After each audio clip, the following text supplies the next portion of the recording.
la ciudad cultural y la ciudad vulnerable.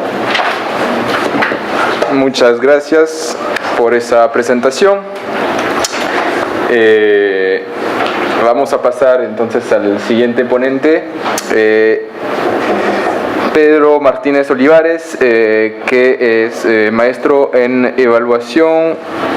de la Universidad Autónoma de Puebla, pertenece a la universidad,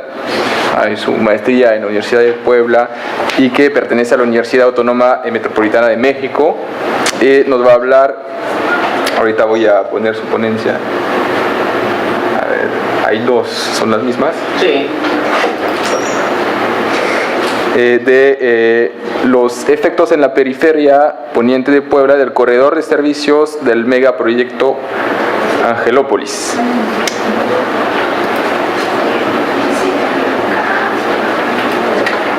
Bueno, te dejamos la palabra. Un poco más extendido como ustedes. Sí, gracias. Buenas tardes. Primero agradecer la invitación para participar en este seminario, así como la oportunidad de poder estar en contacto con mis colegas que me han precedido y como la que sigue. El tema que traigo a la mesa es un avance de mi tesis doctoral, la cual tengo en proceso y que es fundamentalmente un análisis de la política de planificación en la ciudad de Puebla alrededor de lo que conocemos allá como la Reserva Territorial de Tlaixcáyotl-Quetzalcóatl, y en donde está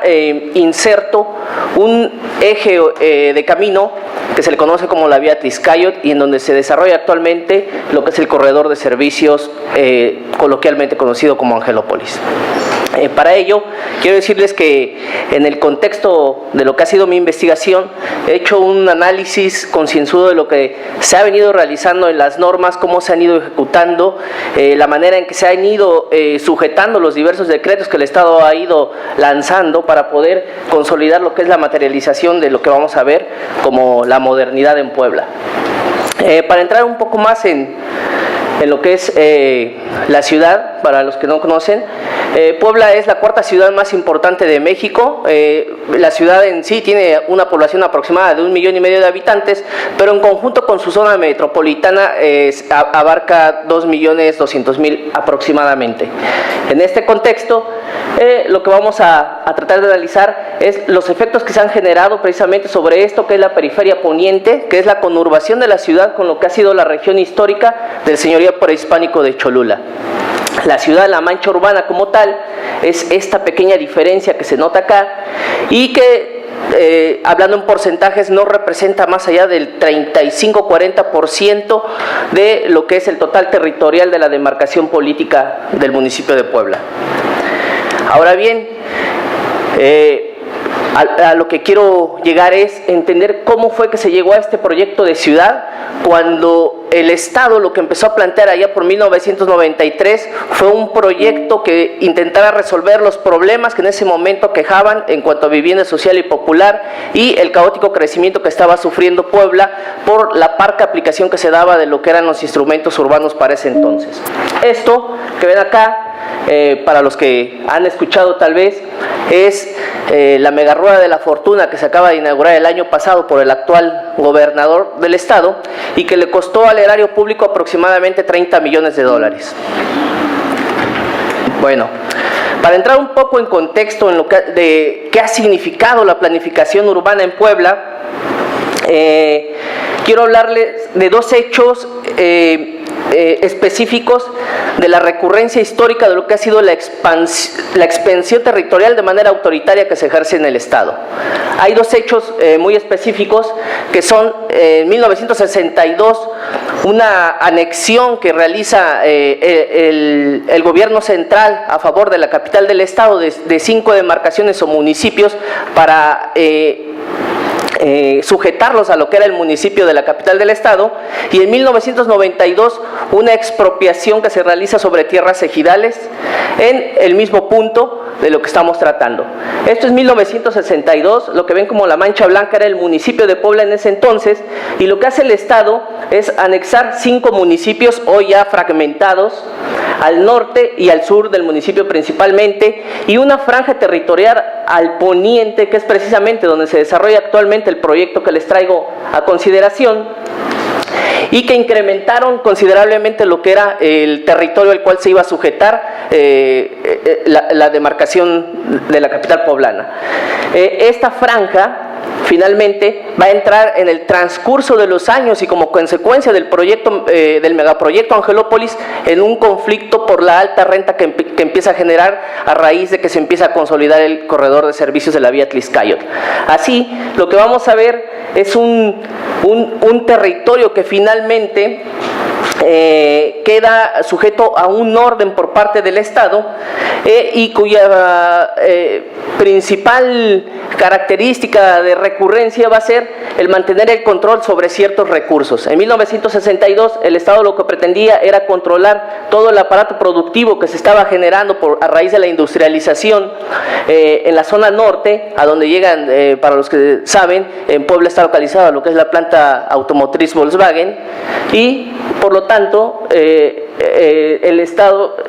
piensa en estos territorios como una posibilidad para controlar toda la producción y la economía que se estaba generando en esa zona. Para esto, tanto en 1962 como en 1992, lo que se arma es un discurso de la inclusión de los pueblos que vivían en estos territorios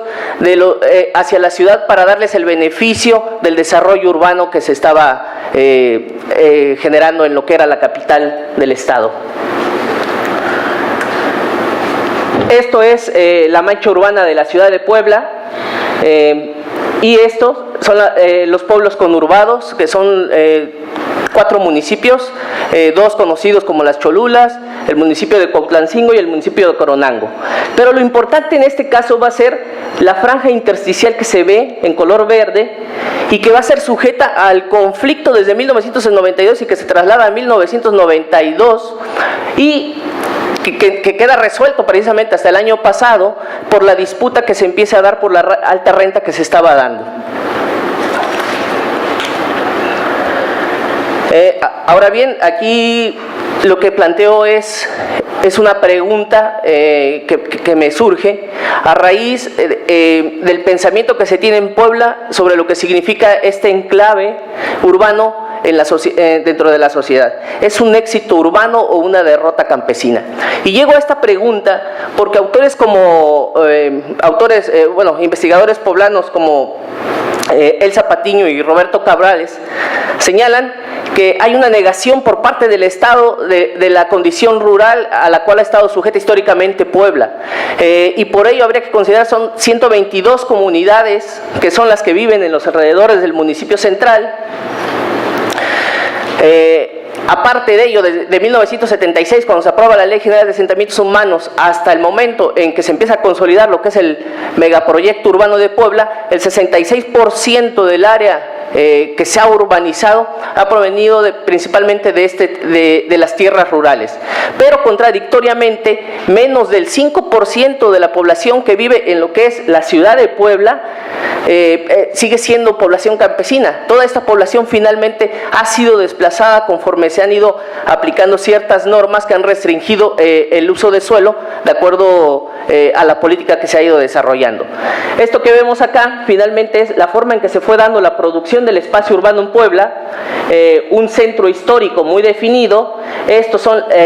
las zonas irregulares, hacia el norte lo que es la zona industrial. Al oriente finalmente hay podríamos decirlo así, una falla geográfica que impide que la ciudad crezca. Hacia el sur son asentamientos populares, irregulares y demás. Y al poniente finalmente la conurbación con los municipios históricos de los cuales les hablaba, y en donde tenemos la gran mayoría, o donde se tenía la gran mayoría de las tierras ejidales para ese entonces en la zona metropolitana de Puebla. Para esto Habrá que entender también que en México, en 1992, se da una reforma al artículo 27 constitucional que busca finalmente la modernización del campo y darle la seguridad a los campesinos de lo que significa la propiedad privada. Entonces, de acuerdo con este discurso, por así decirlo, habrá que preguntarnos si la modernización del campo y su desarrollo es la primera imagen que vimos, considerando que eso está en esta zona, que son las tierras ejidales, que estaban de acuerdo al proyecto de expropiación de 1992, bajo un discurso de crear una reserva territorial que contuviera la mancha urbana en ese entonces y que además protegiera a los pueblos que en esta zona vivían. Si lo analizamos de manera profusa, lo que vemos es finalmente la creación de un escudo, una legitimación por parte del Estado utilizando ciertas comunidades para poder consolidar un proyecto que se va a ir gestando conforme pasen los años. Hay autores como María de los Ángeles Moreno Carranco, que trabaja en Huama, Iztapalapa, en México, que hace una comparación para los que conocen Santa Fe en Ciudad de México, que es el gran distrito de negocios, lo que representa la gran modernidad, el gran proyecto neoliberal de 1992 también, que hace una comparación de ese proyecto con lo que ocurre también en Angelópolis, de acuerdo al modelo de gestión que se da en el suelo y el discurso que realiza el Estado para finalmente ir atrayendo esas tierras hacia un proyecto de planificación específico. Llegado este momento, quedaría ver qué es en sí el megaproyecto Angelópolis.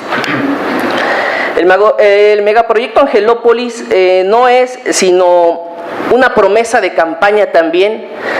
de 1991 que realiza el entonces candidato y que había sido artífice del llamado fraude electoral en México en 1988 del gobernador Manuel Bartlett Díaz.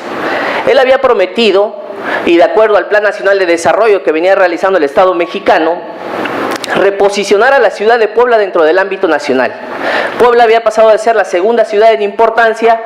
a la cuarta en ese momento. Entonces él empieza a plantear un proyecto político en donde empieza a hablar de un programa de regionalización y desarrolla 5 proyectos de regionalización alrededor de todo el estado. Pero el principal, el que atañe a este proyecto, es el megaproyecto que fue presentado como un plan maestro y conocido como el megaproyecto Angelópolis. Este es el plano del plan maestro para ese entonces, y en donde si uno hace una lectura de qué es lo que estaba ya planteando desde este momento el proyecto de regionalización en Puebla, lo que vamos a encontrar es que finalmente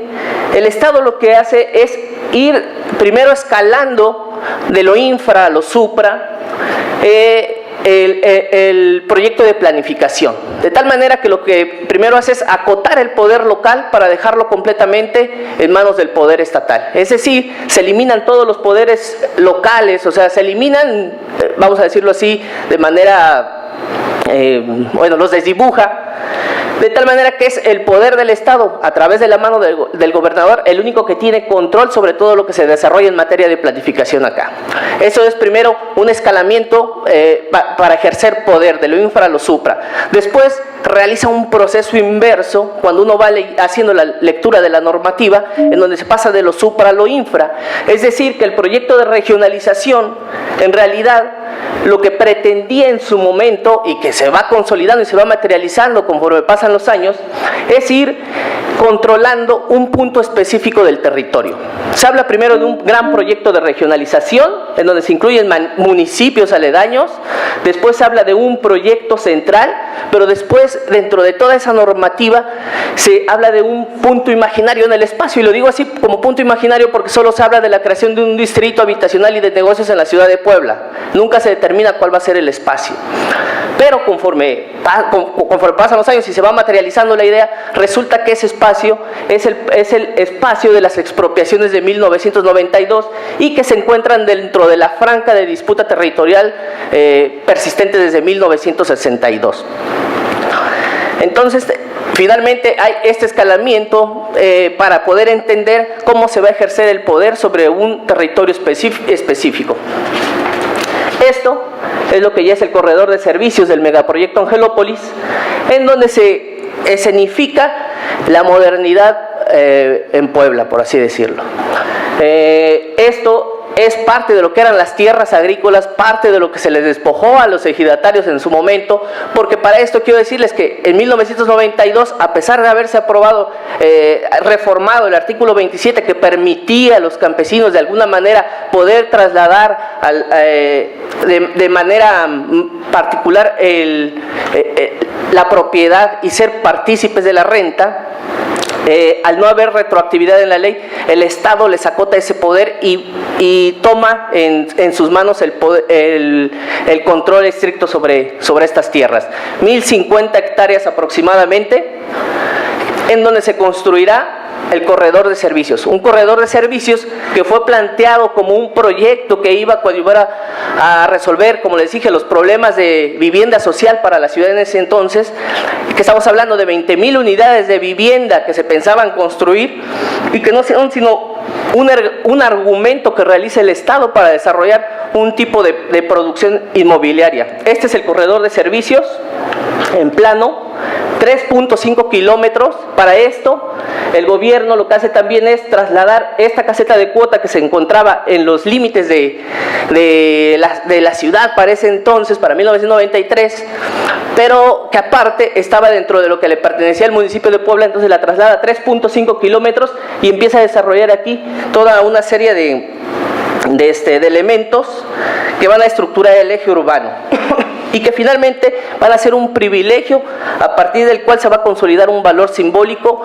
como lo es la modernidad y el progreso que venía arguyendo el Estado a través de la política de planificación. Para ello se entiende que tiene que